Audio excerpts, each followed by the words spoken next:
Jim Cuddy, ladies and gentlemen. Jim Cuddy. Yes. Thanks for coming, Jim. Pleasure, pleasure.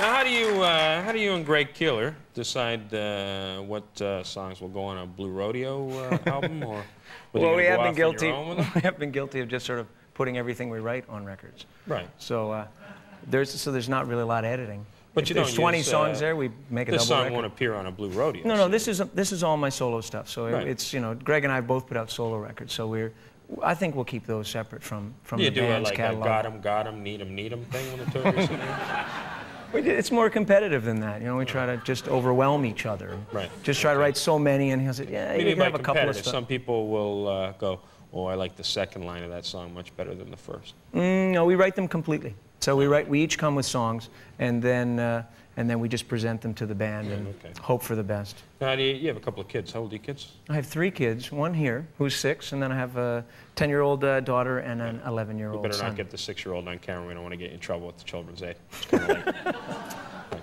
He's the only one that looks like me. Do you argue with your kids? He's the only one I'm sure about. Do you argue? Well, no point in going straight home after this taping, huh, Jeff? Do you argue with your kids about music? One of your children's 12 years old? 12? Yeah, the oldest one's not into music in a huge way. In fact, he sort of, I think, because there's a lot of music in the household, he told me, you know, Dad, I don't like music. So period. Just period, yeah. He didn't know where to choose, so he just said, that too. I don't like music. Yeah. I used to have nothing but all news tapes in my car. That's the way I was. Oh, you travel alone a lot? Well, no, I did at the time, yeah.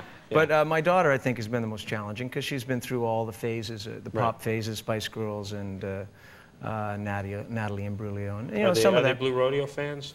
They claim to be. I don't think they have a choice. Well, have you seen any of your CDs in their room?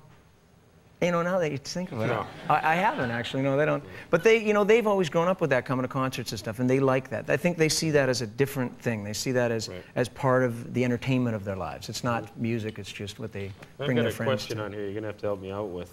Blue Rodeo spent some time in the New York City area with the new wave CBGB scene.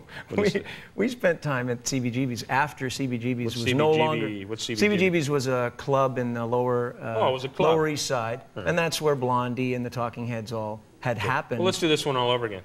So you guys spent a lot of time at CBGB's in New York City. You been there? You like CBGB's? Love CBGB's. It's good, huh? It's right there. It's kind of like that high school earlier. Yeah, it's right there in Midtown Manhattan, isn't it? Yeah. But it was a club that had been the breeding ground for a lot of the new wave bands. But by the time we got there, it was 4 bands a night. Bring your friends.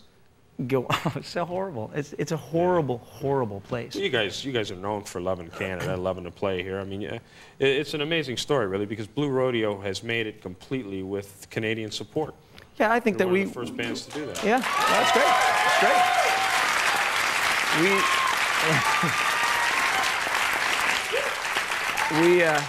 We came at a time, like when we started, our first record was in '87, it was just about the time, there'd been a couple of years of change around where Canadians were buying Canadian music. And when we first started in the club scene here, the clubs were full all the time with original bands. Yeah. Oh, there's nothing like the support of your own countrymen, so I hear. It's fantastic. Good. You're going to love it. All right. Thanks, Jim. Thank you very much. Jim Cuddy, ladies and gentlemen.